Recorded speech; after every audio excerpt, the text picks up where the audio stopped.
Hit the subscribe button and press the bell button for more videos.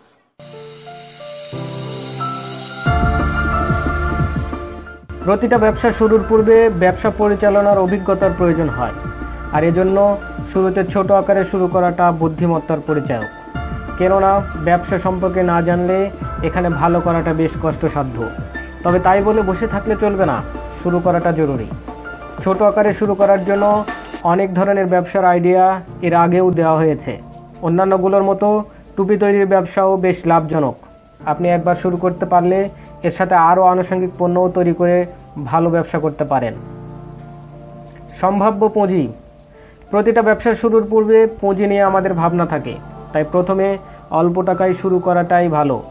এজন্য শুরুতে 20,000 থেকে 50,000 টাকা দিয়েই শুরু করতে পারেন টুপি তৈরির ব্যবসা। অর্থ সংগ্রহ। ব্যবসা শুরু করতে পারলে অর্থ নিয়ে তেমন ভাবনা থাকে না, কারণ আজকাল সরকারি ব্যাংক সহ বিভিন্ন এনজিওগুলোও ব্যবসার জন্য লোন দিয়ে থাকে।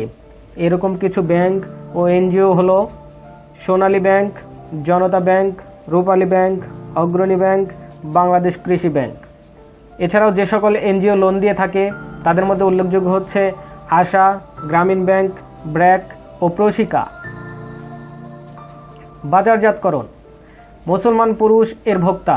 ঢাকার বাইতুল মোকাররম ও দেশের সকল বিপণী দোকানে বিক্রি করা যায়। ইন্দোনেশিয়া ও সুদানে এর ব্যাপক চাহিদা রয়েছে, তাই রপ্তানির সুযোগও রয়েছে বেশ। সম্ভাব্য লাভ। একটি টুপি তৈরি করতে খরচ পড়ে 20 থেকে 50 টাকা, বিক্রয় মূল্য 30 থেকে 80 টাকা পর্যন্ত।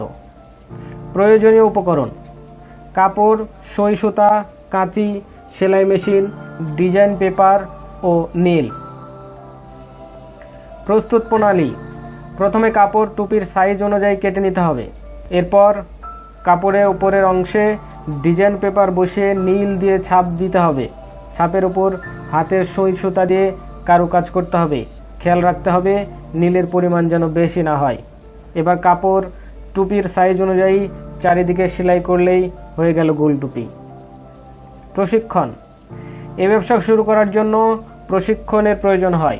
প্রশিক্ষণের জন্য বেশ কিছু প্রশিক্ষণ প্রদানকারী সংস্থাও রয়েছে। সেগুলোর মধ্যে অন্যতম হচ্ছে ব্র্যাক, যুব উন্নয়ন অধিদপ্তর, বিসিক, মহিলা বিষয়ক অধিদপ্তর। তো আর দেরি নয়, আজই শুরু করে দিন টুপি তৈরির ব্যবসা।